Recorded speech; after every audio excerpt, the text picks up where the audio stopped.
காவ்யா நம்ம எல்லாருமே எதிர்பார்த்த மாதிரியே தீபக் தப்பு பண்ணலை அப்படின்றதுக்கான ஆதாரத்தை அதிகாரப்பூர்வமாக போலீஸ்கிட்ட கரெக்டாக காமிச்சிட்டாங்க. இதனால போலீஸும் தீபக்கை வெளியே விட்டுட்டாங்க. காவ்யா கிட்ட தீபக் போய் பேசுகிறாரு. என்னன்னு பார்த்தா, பரவாயில்லையே காவ்யா, உனக்கும் என் மேலே ஒரு அட்ராக்ஷன் இருக்க போலையே, ஒரு அஃபெக்ஷனும் இருக்கும் போலையே, அதுதான் இப்போ வெளிப்படையாக தெரிஞ்சிருச்சே அப்படின்னு சொல்லிட்டு தீபக் சொல்கிறாரு.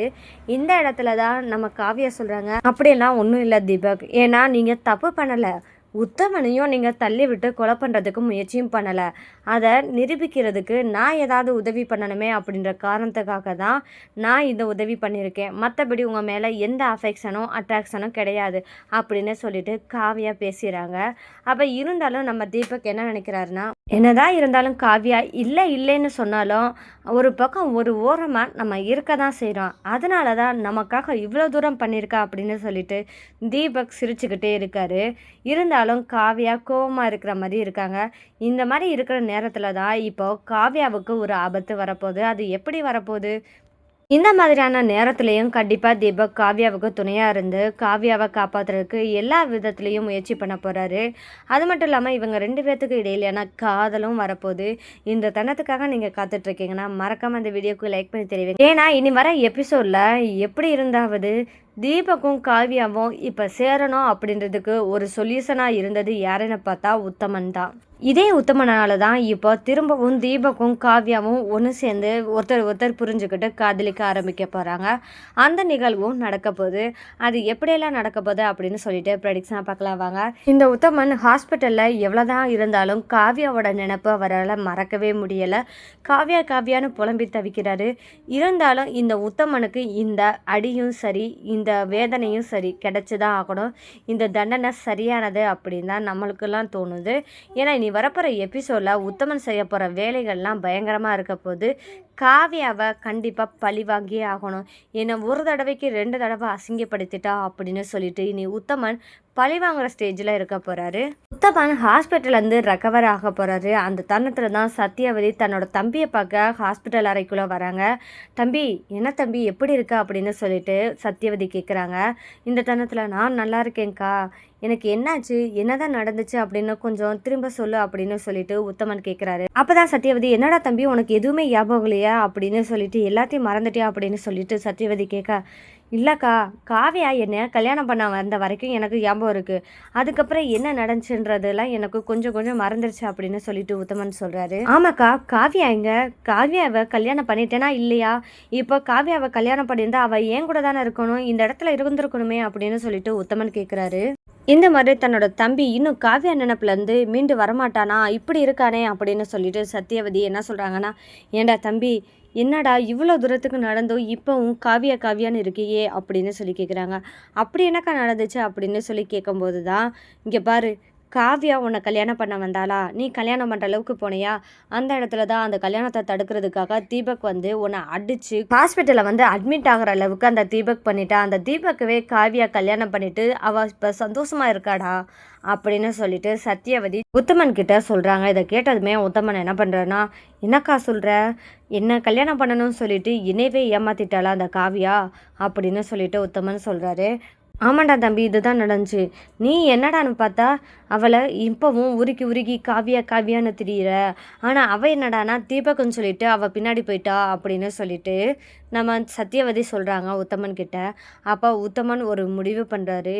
என்னை இவ்வளோ தூரம் அசிங்கப்படுத்தி கேவலப்படுத்திட்டு அவள் நிம்மதியாக ஒருத்தனோட வாழ்ந்துருவாளாக்கா, கண்டிப்பாக நான் விடமாட்டேன் அப்படின்னு சொல்லிட்டு சத்யவதி கிட்ட உத்தமன் சொல்கிறாரு. ஆமாண்டா தம்பி, நீ சொல்கிற மாதிரியே உண்மைதான், நம்மளை இவ்வளோ தூரத்துக்கு கேவலப்படுத்தி அசிங்கப்படுத்த வச்ச அந்த காவ்யாவையும் காவ்யா குடும்பத்தையும் விட்டு வைக்கக்கூடாது அப்படின்னு சொல்லிட்டு சத்யவதி உத்தமன்ட்ட சொல்கிறாங்க. உத்தமனும் உண்மைதான்க்கா, இனி பண்ணுற வேலையை பாரு, இனி நீ பார்க்க போகிற உத்தமனே வேறக்கா அப்படின்னு சொல்லிட்டு சத்யவதிட்ட உத்தமன் சொல்கிறாரு. இதை கேட்டதுமே ரொம்பவே சந்தோஷப்படுறாரு.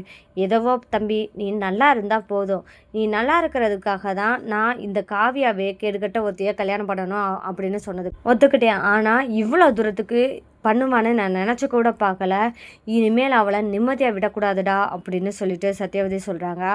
ஆமாக்கா அப்படின்னு சொல்லிட்டு உத்தமன் சொல்கிறாரு. உத்தமனை ஹாஸ்பிட்டல்லேருந்து டிஸ்சார்ஜ் பண்ணி கூட்டிகிட்டு போகிறாங்க சத்யவதி. இது ஒரு பக்கம் இருக்க, இன்னொரு பக்கம் என்ன நடக்குது அப்படின்னு பார்த்தா, தீபக்கும் காவ்யாவும் நேரடியாக காவ்யாவோட வீட்டுக்கு தீபக் போயிடுறாரு. இந்த தருணத்தில் தான் ஒரு நிகழ்வு நடக்குது. அது என்னன்னு பார்த்தா, தீபக்கோட அம்மாவுக்கு தீபக் இப்போ இந்த பிரச்சனையிலேருந்து மீண்டு வந்துட்டான் அப்படின்னு தெரிஞ்சதுமே வசந்தா என்ன பண்ணுறாங்கன்னா, தன்னோட மகனை பார்க்கணும் அப்படின்னு சொல்லிட்டு நேரடியாக காவ்யா வீட்டு வாசலில் போய் நிற்கிறாங்க. அந்த தருணத்தில் தான் ஏ தீபக் ஏ தீபக்னு சொல்லி கூப்பிட்றாங்க. அந்த இடத்துல தீபக்கும் வெளியே வரா. ஏம்மா வெளியே நிற்கிறீங்க, உள்ளே வாங்கம்மா அப்படின்னு சொல்லி கூப்பிடும்போது தான் வசந்தா என்ன சொல்கிறாங்கன்னா, உனக்கெல்லாம் அறிவே இல்லையாடா, எப்படிப்பட்ட இடத்துல எப்படி போய் எந்த அளவுக்கு நீ போயிட்டு வந்திருக்க, இப்போ உன்னை காப்பாற்றினது யாரை நினச்சா, தாரா. இவ்வளோ பண்ணியும் தாரா எவ்வளோ தூரத்துக்கு உனக்கு உதவி செய்கிறா, கொஞ்சம் கூட உனக்கு ஈவு இறக்கமே இல்லைடா.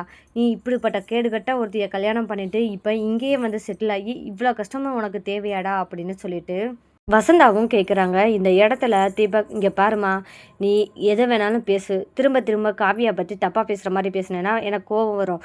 ஏன்னா காவியா என்னோட பொண்டாட்டி, அவன் நல்லவன் சொன்னாலும் நீ புரிஞ்சுக்க மாட்டேங்கிற அப்படின்னு சொல்லிட்டு தீபக் சொல்கிற. சரிடா, எதுவாக இருந்தாலும் இருக்கட்டும், இப்போயே நீ என் கூட கிளம்பு அப்படின்னு சொல்லிட்டு வசந்தா சொல்கிறாங்க. அப்போ நான் காவியாவும் கூட்டிகிட்டு வரவாமா அப்படின்னு சொல்லிட்டு தீபக் கேட்குறாரு வசந்தா கிட்ட. இங்கே பாருடா, நான் ஒன்றை மட்டும்தான் வர சொன்னேன், நீ என்னடானா காவியாவை கூட்டிகிட்டு வரவா, யாரை கூட்டிகிட்டு வரணும்னு இப்படி பேசிக்கிட்டு இருக்க, நான் உன்னை மட்டும்தான் கூப்பிட்டேன், நீ வா அப்படின்னு சொல்லி வசந்தா கூப்பிட்றாங்க. இல்லைம்மா, என்னால் வர முடியாது கண்டிப்பாக, ஏன்னா எனக்கு காவியா தான் எனக்கு லைஃபு, அவளை விட்டுட்டு நீ வரணும் சொன்னால் நான் எனக்கு வரவே மாட்டேம்மா அப்படின்னு சொல்லிட்டு, வந்தால் காவியாவோட தான் வருவேன், இல்லைன்னா நான் இங்கேயே இருந்துக்கிறேன் அப்படின்னு சொல்லிட்டு தீபக் சொல்லிடுறாரு வசந்தா கிட்ட. ஓ, அந்த அளவுக்கு மயக்கி வச்சிருக்காளா உன்னை, இனி நான் உன்னை தேடி வரவே மாட்டேன்டா அப்படின்னு சொல்லிட்டு வசந்தா கிளம்பி போயிடறாங்க. இந்த தருணத்தில் தான் மறுநாள் என்ன பண்ணுறாருன்னா, உத்தமன் கிளம்பி வராரு வீட்டுக்கு டைரெக்டாக. காவியா வீட்டுக்குள்ளேயும் உத்தமன் போகிறாரு. அப்போ காவியா பார்த்து பேசுகிறாரு உத்தமன். என்னன்னு பார்த்தா, இங்கே பாரு காவியா, நீ என்கிட்டேருந்து தப்பிச்சிட்டேன்னு மட்டும் நினைக்காத, உன்னையும் உன் குடும்பத்தையும் கண்டிப்பாக நிம்மதியாக இருக்க விட மாட்டேன் அப்படின்னு சொல்லிட்டு உத்தமன் சொல்கிறாரு. அப்போ தான் தீபக், ஏய் என்ன மிரட்டிட்டு இருக்கியா அப்படின்னு சொல்லி கேட்குறாரு. அப்போ உத்தமன் சொல்கிறாரு, இங்கே பாரு தம்பி, நான் மிரட்டலாம் கிடையாது, இந்த வீட்டில் இருக்கிறதுக்கான டைமிங் உங்களுக்கு ஒரு நாள் தான் கெடும், அதுக்குள்ளேயே வீட்டை விட்டு காலி பண்ணுறதுக்கு வழியை பாருங்க அப்படின்னு சொல்லிட்டு உத்தமன் சொல்கிறாரு. இந்த இடத்துல ஒன்றுமே பதில் சொல்ல முடியாமல் காவியா நிற்கிறாங்க. காவியா குடும்பத்தில் இருக்கிறவங்களும் நிற்கிறாங்க. அப்போ தீபக், ஏய் என்ன சொல்கிற அப்படின்னு சொல்லி கேட்கும்போது தான், இந்த மாதிரி வீடே எங்கிட்ட தான் இருக்குது, எங்கிட்ட தான் அடகு வச்சுருக்காங்க அப்படின்னு உத்தமன் சொல்கிறாரு. எனக்கு கொடுக்க வேண்டிய பாக்கி கடன் எல்லாம் திருப்பி கொடுத்துட்டு அப்புறம் அந்த வீட்டுக்கு வரலாம் அப்படின்னு சொல்லிட்டு உத்தமன் சொல்கிறாரு.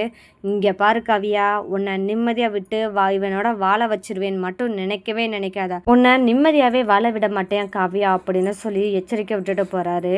இந்த இடத்துல தான் தீபக் உத்தமன் கிட்ட ஒரு சவால் விடுறாரு. உன்னோட கடனை நான் அடைக்கிறேன் அப்படின்னு சொல்லிட்டு சவால் விடுறாரு. அதுக்கு நான் பொறுப்பு அப்படின்னு சொல்லிட்டு, எதாக இருந்தாலும் நேருக்கு நேராக மோதி பார்ப்போம் அப்படின்னு சொல்லி தீபக் சவால் விடுறாரு. இதுவும் நல்லா இருக்கே அப்படின்னு சொல்லிட்டு உத்தமன், பார்ப்போம் அப்படின்னு சொல்லிட்டு தீபக்கிட்ட சொல்கிறாரு உத்தமன். இனி வரப்போகிற எபிசோடில் இனி காவியாவுக்கு என்ன ஆபத்து வரப்போகுதுன்னா, இவளை கடத்தி வச்சுக்கிட்டு உத்தமன் மிரட்ட போகிறாரு. இந்த இடத்துல காவியாவை எப்படி தீபக் மீட்டு கொண்டு வரவார், அது மட்டும் இல்லாமல் இவங்க 2 பேருக்கும் இடையிலான காதல் மலருமா அப்படின்றதாங்க இனி வர எபிசோடாக ட்விஸ்ட்டாக இருக்க போது. இந்த மாதிரியான சுவாரஸ்யமான நிகழ்வுலாம் நீங்கள் தெரிஞ்சுக்கணும், மறக்காமல் என்னோட சேனலை சப்போர்ட் பண்ணி ஆதரவு தெரிவிங்க. மீண்டும் சந்திப்போம்.